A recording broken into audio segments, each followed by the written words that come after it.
बिस्मिल्लाहिर्रहमानिर्रहीम।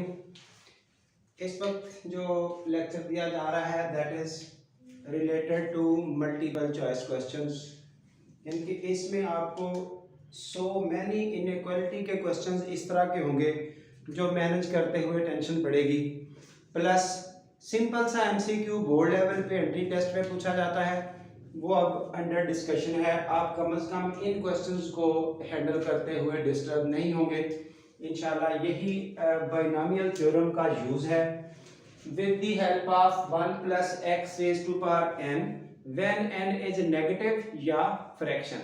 तो ये देखिए इसकी वही condition, first term is always 1 and second term must be less than 1 तो इसका अब सॉल्यूशन आपके पास किस तरह से कंटिन्यू रहेगा। यहां जो एक्सरसाइज 8.3 है उसका फर्स्ट क्वेश्चन कुछ इस तरह का था। एक तो है कि expand up to first 4 terms, वो हम ऑलरेडी कर चुके हैं। उसमें एक एक्स्ट्रा कंडीशन दी हुई है, under what condition this series is valid. तो वो वहां डिस्कस नहीं हुआ, क्योंकि अगर साथ ही डिस्कस करते तो शायद ये फिर कोई भी चीज आपके समझने के लिए टेंशन पड़ सकती थी। ना आपको वो सीरीज एक्सपेंशन आती, ना ही ये वैलिडिटी आती। तो सीरीज एक्सपेंड करने का तरीका अलग बता दिया। अब ये वैलिडिटी के हवाले से एमसीक्यू जो बहुत इंपॉर्टेंट है वो कैसे हैंडल करने हैं, ये देखिए। ये this theorem is valid when x mod is smaller than 1, ये x वाली वैल्यू, और फर्स्ट टर्म इज ऑलवेज 1, यही दो कंडीशंस हैं। उसके बाद जब हम मॉड को सॉल्व करते हैं किसी भी जगह पर, ये देखिए x mod is smaller than 1, तो इसको ओपन करने का तरीका होता है -1 is less than x is less than 1, यानी कि जो नंबर यहां पर है वो दोनों साइडों के इनइक्वालिटी पे लिखना है, एक तरफ माइनस साइन के साथ, एक तरफ प्लस साइन के साथ। दरमियान में क्या लिखना है, ये जो दोनों इन बार्स के दरमियान आ रहा है वो हिस्सा आपने यहां दरमियान में लिखना है। या आप ये देखिए ऐसे मॉड को खोलेंगे प्लस माइनस साइन के साथ, ऐसे जब इसके दो पार्ट्स करेंगे तो उनको इकट्ठा करके यही लिखा जाएगा। तो इस हवाले से बस डायरेक्ट ही डील करने की कोशिश करें कि जो इधर लिखा जाएगा वो -1 और +1, एक तरफ माइनस साइन एक तरफ प्लस साइन, सेंटर में क्या आएगा जो इन बार्स के दरमियान लिखा हुआ है। और फिर इसको हम एक ओपन इंटरवल की फॉर्म में भी लिख सकते हैं, इसका मीनिंग ये है। तो ये चीज, ये तो सिर्फ लिखने का स्टाइल है मॉड को। अब आइए क्वेश्चन नंबर फर्स्ट, इसका first part discuss the validity. First term 1 है, it's okay. Second term mod less than 1, ये देखिए -x का मॉड लेस देन 1, ये माइनस का सिंबल आपका खत्म हो गया मॉड की वजह से, सो x मॉड ही रह गया। अब आप यहां तक छोड़ दें, ये डिपेंड करेगा आपके आंसर चॉइस पर कि एग्जामिनर आंसर चॉइस किस तरह का लिख रहा है। इट्स ओके, सफिशिएंट है। लेकिन अगर इसको हम ऐसे ही मॉड ओपन करके लिखना चाहते हैं तो it will be of this type, यानी कि -1 is less than x is less than +1, ये हो चुका। या फिर इसी को हम लिख सकते हैं ओपन इंटरवल फॉर्म में। ये हमारा ओपन इंटरवल लिखने के भी तरीके हैं, कोई ऐसे लिख दे या कोई ऐसे लिख दे। ओपन इंटरवल का मीनिंग होता है एंड पॉइंट इंक्लूड करने हैं, इंक्लूड नहीं करने, और उसके सेंटर वाला सारा हिस्सा ऐड करना है, यानी कि एंड छोड़ के दरमियान वाली सारी लाइन। जैसे ये एक नंबर लाइन है -1 और 1 के इन बिटवीन -1 और 1 ऐड नहीं करने साथ। क्लोज्ड इंटरवल होता है, उनको भी ऐड करना है साथ। ये आपका लिखने का प्रोसीजर है, कोई किसी भी तरह एक्सप्रेस कर सकता है एग्जामिनर, तो 1 must be clear. Second part 1 + 2x, ये देखिए फर्स्ट टर्म 1 ओके, क्योंकि पावर नेगेटिव है ऊपर, फर्स्ट टर्म 1। याद रखिए अगर पावर पॉजिटिव इंटीजर हो तो इन पर कोई कंडीशन नहीं है, वो 8.2 एक्सरसाइज है। अब पावर नेगेटिव या फ्रैक्शन, ये इसकी बात हो रही है, नेगेटिव या फ्रैक्शन, तो तब first term 1, second term less than 1। तो ये देखिए सेकेंड टर्म अब क्या है 2x, उसका मॉड लेस देन 1, ये 2 इधर भी डिवाइड कर दिया, इधर भी डिवाइड कर दिया। जब आप इस 2 को दोनों साइड्स पर ऐसे डिवाइड करेंगे तो you get x mod is smaller than 1/2। Answer choice examiner यहां तक छोड़ दे, इसको ये मॉड वाला स्टाइल खत्म करके माइनस, देखना जो यहां लिखा गया है -1/2 इधर, वही +1/2 इधर, सेंटर में क्या है ये जो इन बार्स के दरमियान है वो। हाँ जी आगे बढ़िए, ये स्टेटमेंट पावर फ्रैक्शन, हाँ जी फर्स्ट टर्म मस्ट बी 1, ये गलती करनी है बच्चे ने। डायरेक्ट बच्चा ये लिखता है 3x का मॉड, इसका ध्यान नहीं करता। कंप्लीट स्ट्रक्चर में जब पावर नेगेटिव या फ्रैक्शन बटे वाली पावर होगी तो क्या करना है, फर्स्ट टर्म इज ऑलवेज 1। कितनी दफा ये बात हो चुकी है, कितने ही क्वेश्चंस में हम ये हैंडल कर चुके हैं कि फर्स्ट टर्म को 1 बनाया जाता है, अगर वो ऑलरेडी 1 ना हो तो उसको 1 बनाया जाएगा।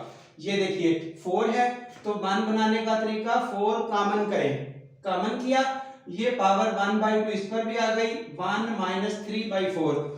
इस वक्त हमारा इंटरेस्ट सिर्फ इसकी वैलिडिटी से है। अब फर्स्ट टर्म 1 बन चुकी तो ये हिस्सा जो सेकंड टर्म है this should be less than 1 is valid when, ये देखिए यही लिखा, इसका मॉड लेस देन 1। ये आपका जो माइनस का सिंबल है वो मॉड की वजह से खत्म हो गया, इसलिए माइनस भी प्लस हो गया 3x/4।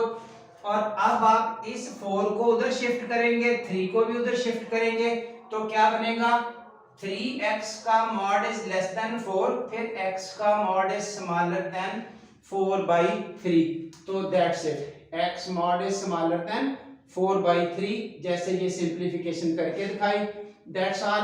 अब इसको उस फॉर्म में लिखना है, इस फॉर्म में लिखना है, इस फॉर्म में लिखना है, वो अब सब लोग जान चुके हैं क्योंकि एग्जांपल्स ज्यादा बताई जा चुकी हैं। जिस फॉर्मेट में आपका क्वेश्चन पूछा जाएगा उस फॉर्मेट में आप टिक कर सकेंगे। अगर सिर्फ वैलिडिटी का शॉर्ट क्वेश्चन है तो आप यहाँ पे स्टॉप कर देंगे। हाँ जी फिफ्थ पार्ट 8 - 2x, ये सब स्मार्ट सिलेबस वाले उठाए जा रहे हैं। Once again first term is not 1, so to make the first term 1, 8 common किया, वो माइनस इस पर भी आ गई, आगे यहाँ 1 रह गया। ये देखें ना जब कॉमन करते हैं यहाँ से तो एक्चुअली यूं होता है, 8 कॉमन किया 8/8 - 2x/8, तो इस तरह से ये कॉमन निकलता है ये वाला हिस्सा। अब वो -1 इस पर भी आ गई, वो ये लिख दी, ये कैंसिल होके 1 हो गया, बाकी उस पर भी आ गई।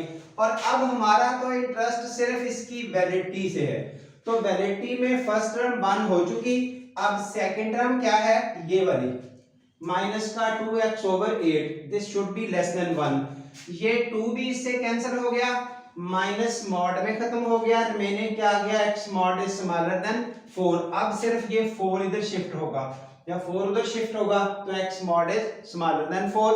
अगर इसकी आप ये वाली फॉर्मेट लिखना चाहते हैं यानी कि उस मॉड को खत्म करके, तो you can write in this way, इधर भी 4 इधर भी 4, इधर माइनस साइन के साथ उधर प्लस साइन के साथ, दरमियान में क्या आएगा, जो इन दीवारों के दरमियान है, जो ये बार्स दीवारों के दरमियान है वो रहा। हाँ जी अब ये एक हद तक और इम्पोर्टेंट चीज आपके सामने आ रही है, ये वाली, इसमें 2 सीरीज दी हुई है, 2 टर्में दी हुई हैं। अब वैलिडिटी का क्या बनेगा, इसको ओपन करके जैसे हम एक्सपेंशन की बात करते हैं उस तरह लिखा। हाँ जी इसकी वैलिडिटी कब होगी, जब ये हिस्सा लेस देन 1 हो, इसकी वैलिडिटी कब होगी, जब ये हिस्सा लेस देन 1 हो। यहां से क्या आ गया, 2 इधर डिवाइड होके ये पोर्शन बन गया, इसका माइनस खत्म हुआ मॉड की वजह से, तो ये एज इट इज आ गया। अब इसका और इसका कॉमन पार्ट आपने देखना है, वो हिस्सा है 1 से कम, ये हिस्सा है हाफ से कम, 1 दूर होगा, हाफ उससे पहले होगा, हाफ तक ये देखें ना, यहां से चलते चलते ये 1 आ गया, हाफ उससे पहले आया, तो दोनों का कॉमन पोर्शन कहां से कहां तक है, ये यहां से चल के हाफ तक है, दूसरा यहां से चल के 1 तक है, तो हाफ तक दोनों का कॉमन पार्ट है, इसलिए जस्ट ये हाफ वाला पार्ट शो कर दिया, यही वाला वो उसमें आ चुका है। कॉमन पोर्शन उठाना है जब एक से ज्यादा ये ग्रुप हो। हाँ जी, इसी चीज को देखते हुए ये अब थोड़ा सा और इजाफा इसमें एडिशन की जा रही है। अगले पार्ट ये स्मार्ट सिलेबस में नहीं है ये और ये, लेकिन कोशिश करें इनको एंट्री टेस्ट लेवल तक हैंडल कर लें, बेहतर बात है। ये देखिए 1 पहले ही मौजूद है, रिमेनिंग पोर्शन क्या है, ये वाला वैलिडिटी हाफ पावर फ्रैक्शन की वजह से दिस मॉड लेस देन 1। अब क्या बनेगा, ये वाला 1 इधर भी लिखा, इधर भी लिखा, इधर माइनस के साथ, इधर प्लस के साथ, और इन बार्स को हटा दिया गया, जो ये मॉड के सिंबल थे वो हटा दिए गए, बाकी क्या बचा, जो कुछ दरमियान में है वो लिख दिया। उसके बाद यहां से दो पोर्शन बनते हैं, -1 लेस देन, यानी कि एक पोर्शन आपका बनता है इधर इनइक्वालिटी के साथ, दूसरा पोर्शन आपका बनता है इधर वाली इनइक्वालिटी के साथ, तो आप वो दो इनइक्वालिटीज बना रहे हैं। उन दोनों को सॉल्व करने के लिए से S2 को नीचे मूव किया, ये 1 भी इधर शिफ्ट कर दिया, तरतीब लगाई, अब इसको 3 से मल्टीप्लाई किया, जैसे क्वाड्रेटिक इनइक्वालिटी होती है, इसके पेयर्स बने 3 और 1, 3 1 पेयर्स के साथ एंड आपका यहां हुआ। दो फैक्टर्स का product less than 0, less than 0 means negative, तो दो नंबरों का मल्टीपल जब नेगेटिव हो फिर क्या कंक्लूजन होता है, उन दोनों में से एक पॉजिटिव होता है एक नेगेटिव होता है। जब दो का प्रोडक्ट माइनस में आए, दो नंबरों को मल्टीप्लाई करें, आंसर नेगेटिव, एक प्लस में होगा एक माइनस में होगा, हमें ये नहीं पता कौन सा प्लस में होगा कौन सा माइनस में होगा। ये देखिए हम लिख रहे हैं पहले वाला माइनस तो दूसरे वाला प्लस, या पहले वाला प्लस दूसरे वाला माइनस, दोनों ऑप्शन लिखे। हाँ जी, अब इसको डील किया, x की कीमत दोनों आ चुकी, नंबर लाइन है आपके पास ये 0, ये है लेस देन 1। अब लेस देन 1 का मतलब ये 1 से लेस हम इधर को जाएंगे, ये है -1/3 यहां कहीं होगा, उससे ग्रेटर हम इधर को जाएंगे। नोट करें 1 से स्मॉलर इधर को आए, इससे ग्रेटर उधर को गए, तो ये हिस्सा आपको जो दरमियान वाला है वो आपको ये रेड कलर्ड कॉमन नजर आ रहा है, ये उधर को वो इधर को, तो इन दोनों के दरमियान तो लिखने का ये आपका स्टाइल होगा -1/3 is less than x is less than 1। जब हम इसको डील करेंगे ये देखिए, तो x ग्रेटर देन 1, ये देखिए 1 ये है, इससे ग्रेटर कीमतें उधर को जाएंगी, रेड लाइन, -1/3 यहां होगा, उससे स्मॉलर कीमतें इधर को आएंगी। किसी भी नंबर से स्मॉलर कीमतें लेफ्ट पर होती हैं, लार्जर कीमतें राइट पर होती हैं, तो देखिए ये रेड लाइन और ये उसका मुंह उधर को इसका इधर को, कॉमन पोर्शन क्या हुआ, नथिंग, सो नो सॉल्यूशन।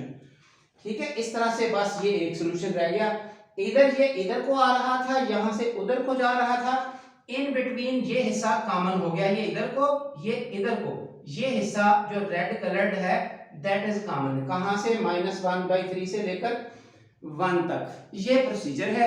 अब इस प्रोसीजर को इसके मुताबिक ये एक और क्वेश्चन हल करके दिया है, बिल्कुल उसी तर्ज पर दो हिस्से बनाए, एक हिस्सा आपका हो गया इधर वाला, दूसरा हिस्सा आपका हो गया इनइक्वालिटी से इधर वाला, तो वो दोनों नीचे लिखे, इस 1 को मूव करवाया, ये आगे सॉल्व किया, उसी तरह दो पोर्शन, इसी तरह नंबर लाइन ये आपके सामने लिखी हुई है, इसकी आप प्रैक्टिस कर सकते हैं, और ये रहा इसका आंसर, ये इस जगह से नो सॉल्यूशन। ये देखें ना 1 से स्मॉलर हम इधर को जाएंगे, -1/2 आपका यहां है, इससे ग्रेटर इधर को जाएंगे, तो ये रहा दरमियान में रेड पार्ट, ये वाला जो बिटवीन वाला पोर्शन है, ये रेड पोर्शन जो शो हो रहा है दैट इज कॉमन, यहां से यहां तक। इधर 1 से इधर को जाएंगे, -1/2 से स्मॉलर इधर को जाएंगे, कॉमन कुछ भी नहीं होगा। बहरहाल आप सॉल्व करके इस सेटअप को देख सकते हैं। यह है क्वाड्रेटिक इनइक्वालिटी डील करने का तरीका, जो इस वक्त सिलेबस में नहीं है, लेकिन एंट्री टेस्ट वगैरह में किसी और जगह पे इनइक्वालिटी सॉल्व करना बच्चे को आनी चाहिए। सो दैट्स ऑल, यहाँ तक का काम आपके सामने है। उम्मीद है कि जो बच्चा थोड़ी सी भी प्रैक्टिस इन चीज़ों की करेगा तो हर तरीके से मैनेज करेगा, वाया शॉर्ट क्वेश्चन हो या एमसीक्यू हो, इंशाल्लाह वो हेल्पलाइन में रहेगा। जिन लोगों को, दोस्तों को ये पसंद आ रहा है सारा कुछ, वो चैनल को सब्सक्राइब भी करें, वीडियो को लाइक भी करें, दोस्तों में शेयर भी करें, ताकि ज़्यादा से ज़्यादा बच्चे उससे फ़ायदा उठा सकें। Thank you very much.